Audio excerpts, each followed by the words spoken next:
thriller in Lynchburg. Flames win it 31-24. The Flame Central Game Day post-game show brought to you by Frank Good Builders. Rhett McGibbon alongside Pat Kelly, Reginald Walker Jr. Boy, this game, it felt like it had everything you could have asked for and more. Liberty a chance to put it away multiple times throughout the contest. Up big at one point by 2 touchdowns. You felt like they were about to put the nail in the coffin, but back came the Panthers, and they hung around. It's not about how you start, it's how you finish, I guess. But, man, I am unwell from watching that game. Resilient finish, but I would rather that it have not finished that way. I mean, my gosh, almost gave that game away. The fumble, when you're on the 1-yard line, a chance to go up 14 early in the second half. Love the resiliency by the group, but would really have liked like a 20-point game, 20-point win. I think both coaches, even if you're Mike McIntyre, you're looking around going, does anybody have an antacid to fix what just happened on this football field?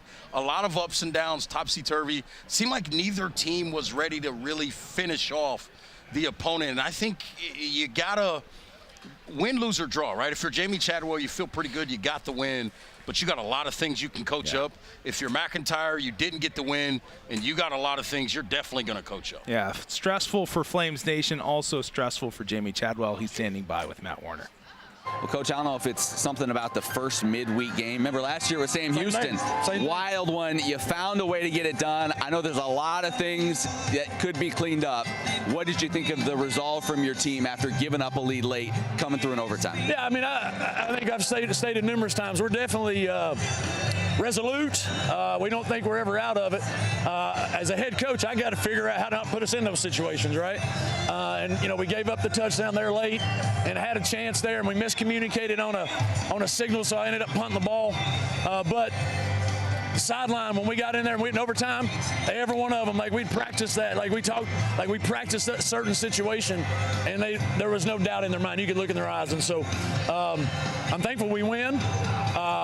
We make it way harder than it needs to be by far. I mean, we're up in that game 24-10, and with 8 minutes to go, you shouldn't have to go to overtime. And so maybe that's rust, but more importantly, what it is we've got to figure out how to finish things on both sides of the ball, and we're not doing that right now. 29 carries for Cooley tonight. True workhorse for you guys. I mean, this offense, you don't even want to think about where it would be if you didn't have him to rely on. How good was he tonight? How much did you have to feel like you had to lean on him late? Well, we had to, Billy got hurt there, I think, in the fourth quarter. Might have been the third. And so we had to put Cooley. James Joyner's not playing. He's hurt currently. So he had to be the bell cow, and he got stronger. I didn't realize he had 29 carries, but it looked like, I mean, he was fresh as all get out. And there in the fourth quarter, we had 24-17. We didn't give him the ball, and we went 3 and out. And in overtime, give him the ball, and we're going to win or lose with what he can do. We scored in like 4 plays, and thankful to get a fumble turnover right there. Congrats on the win. I guess the downside is you've got a little time to think about it before the next one. Yeah, and I think people don't realize when you practice all week and then a game gets canceled, gets taken away, that's hard because you try to get better and try to improve. And then you have another 8 days or whatever it was, and without playing that game to really see if you're good or not or fix things, it's hard. And so we got to go back and do it again. So we got a lot to improve. We're by far not close to being a finished product, but at the end of the day, we're 5-0, 3-0 in the league, and you keep chugging along. Win's a win's a win. Thank you. Thank you, guys. So, Reggie, talk about that, the fact that, Coach Chadwell's saying you get prepped for a game, it gets taken away, and then it's hard to improve by just practicing all the time. Take me back to, you had bye weeks. Do you feel like you kind of got stuck in the motions during those periods of time? Yeah, I think that's why sometimes with bye weeks, teams say we just went back to the fundamentals and worked on just basic things, player improvement kind of things, instead of overall game planning, because it's so hard without the game, without the opponent, without those scenarios to really test yourself and see if you fix the issue. So I think that's the main thing that he's talking about there.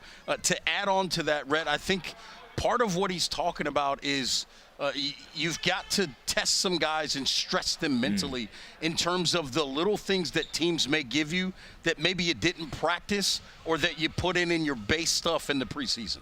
Well, there's no carrot, right? That's Typically, true. That's it's like, the games are the fun part. You practice all week and you get the reward of playing in the game. Absolutely. When you have a bye week, it's just, well, what's the carrot? We don't have anything at the end of the week. So a lot of times that's why I kind of see a little bit of that letdown. One comment before we get to our highlight of the game here is that you want to mention the resolve of LU in the sense that last year you play 4 games in, I believe it was 19 days span, and right now you're playing 1 game in the midst of 17. The ability for Liberty to win in both scenarios. That's where you have to give a ton of credit to this coaching staff. The adaptability, right, if that's even a word, but the ability to just figure out how to overcome whatever's in front of you. 4 games in 19 days last season. That's a lot of football. I said it last year. I don't care if you're playing parked cars. It's hard to win all those football games. This year, 17 days between football games. That is a ton of time to not test yourself, to not get real live game scenarios. You can do a lot of things in practice. Mm-hmm. You cannot simulate the opponent doing things and making adjustments to what you expect them to do. All right, let's get to our Finks Jewelers highlight of the game. We head to overtime. Flames with possession first. It would be Caden Salter. Little shimmy shake there, the fake pitch, and he would take it to pay dirt. That would put the Flames up 6. Extra point would convert, and then they would go on the defensive aspect of things, and Chris Bodner would come through with a violent hit, Pat. I was really fired up seeing this. What a perfectly timed blitz off the edge, forces the fumble, wins the game. I'm just glad they didn't call any type of helmet-to-helmet targeting, things like that. What a beautiful play to cap off this game. I just thought the call by Skylar McGee and Kyle Krantz, the co-defensive coordinators, I thought that call was absolutely incredible. A slot blitz with that kind of timing, and it was to the front side, left-handed quarterback, and got a clean big-time shot with the sack fumble. Yeah, big play by the Flames. Here's our Haley's Appliance game stats. Rushing yards under a century for FIU. The Flames, 281, getting back to their running ways. The number that's down for LU, the passing yards, you usually expect to see more through the air, but there has been a ton of injuries to the wide receivers for this Flames group.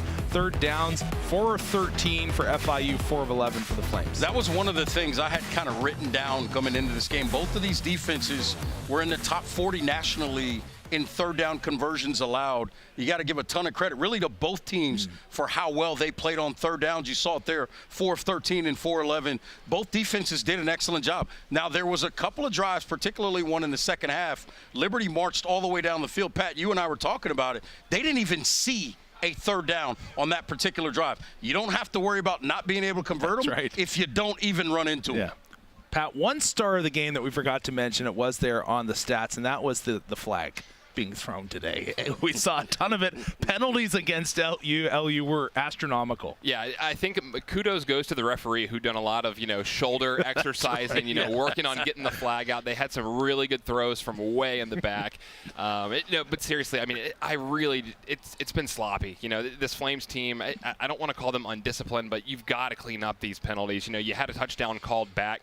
Fortunately, they were able to end up punching it in on that drive, but it's every single week. And I believe Liberty is almost last in the country in penalty yards per game. That's not a winning formula, and you're going to face a team eventually that you just can't overcome those penalties. You're praising the defense moments ago. Jamar Brown, a big part of that tonight. 3 tackles for loss, and especially in the first half, it felt like he was everywhere. He really was. You talk about everywhere. It was everywhere on the other side of the line of scrimmage. He was all over the backfield of FIU, creating havoc, causing a ton of problems, forcing them to play behind the chains, which they did a lot in the first half.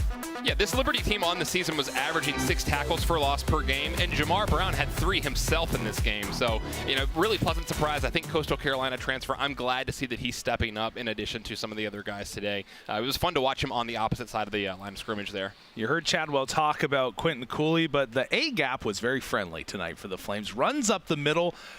It wasn't really working on the outsides that, you see your Von Blue kind of get out there on the edge. that didn't seem like a go tonight. Just keep running it up right up the middle, and Quinton Cooley and others were just making them pay. Yeah, I thought the interior of this offensive line, center and 2 guards, was dominant in the football game, getting up the middle. And it wasn't just 2 yards, 4 yards, 6 yards. It was 8 yards, 12 yards, like some gash plays. And I thought one of the calls that I really, really enjoyed in that first half was the Caden Salter touchdown run. It was essentially what you could call that essentially right here. That's the old 11 ISO, meaning quarterback ISO. He's following his back. Just get up the middle, get upfield, and get in the end zone. I thought they were dominant in the interior running the football tonight. Jordan White was moved back to center tonight for a large part of it. Do you attribute that to him? Yeah, I mean, I think you have to. I think it was very clear. Weeks past, you've seen success on the edges, kind of running outside to the tackles, getting toward the edge. Tonight, like you just mentioned, your inside zone, it was working. That's your guy who's done it all training camp.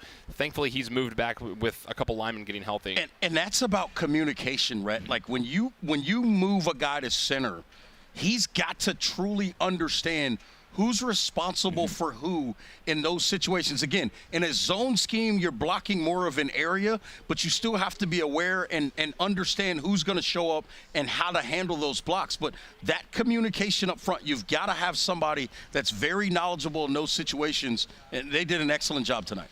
Well, really, it was said earlier, Quinton Cooley, a massive game. He did have a fumble tonight on the 1-yard line, but he was – can you ride a bell cow? Can he get like on a bell cow's back? I don't know, but that's what the Flames did tonight. Yeah, really, really great to see him get things going. One thing I'd love to call out is just the offensive coordinator and the play calling. Not trying to force things outside zone, things like that. Hey, inside zone's working. Let's just keep riding that horse. They did a great job. You see that they're averaging 6 yards a carry. Would, of course, love to see him not get quite so many carries. That's a long season, but, they have had some time off, so he did look pretty energized tonight.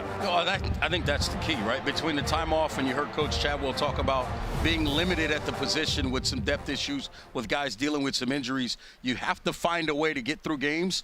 Tonight, Quinton Cooley was that guy. I like that his mindset is always just give me the football and I'll figure it out later. He was excellent in this football game. Yeah, he was the star of the show, and he's standing by with Matt Warner.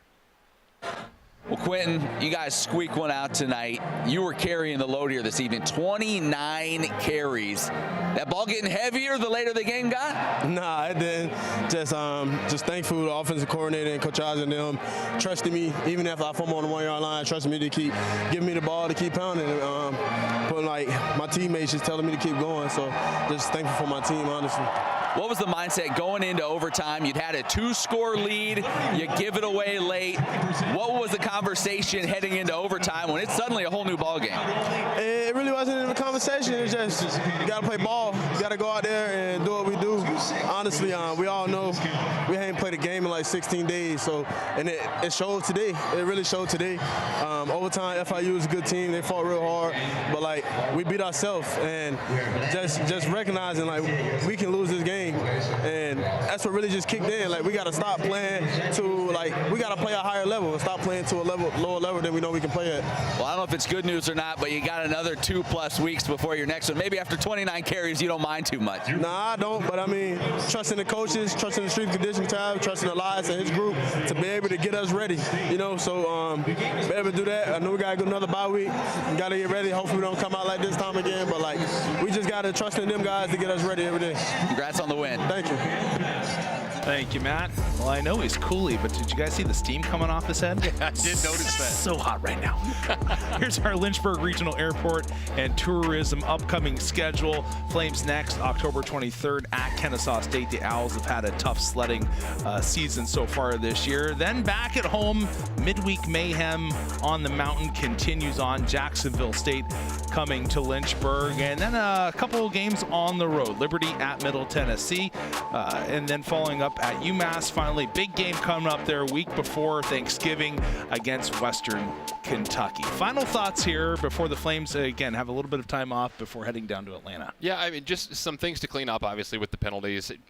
continuing to emphasize you got to start these games faster, and then I'm just excited for the time off for guys to get healthy. They are pretty banged up, especially from the running back room, from the receiver room. So want to see those guys get healthy. But all in all, I mean, you're thankful for a victory. We say it every single week. Winning is really hard. Teams of the past would have found a way to lose these games. Liberty continues to find ways to win under this Chadwell coaching staff. So excited that they came out, got the win, stayed undefeated. Yeah, I echo a lot of that. Is you found the resolve. Yeah. But it's situational things that I think they've really got to make sure they clean up.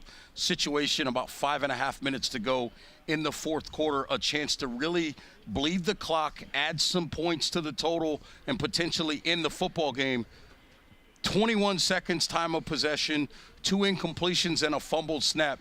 Can't have those kinds of possessions when it's time to put a football team away. But again, found a way to win, continuing to do that throughout the Jamie Chadwell era here. You have to give them a ton of credit for that. And again, as we mentioned, last season, 4 games in 19 days, 1 game in 17 days in this current stretch this year.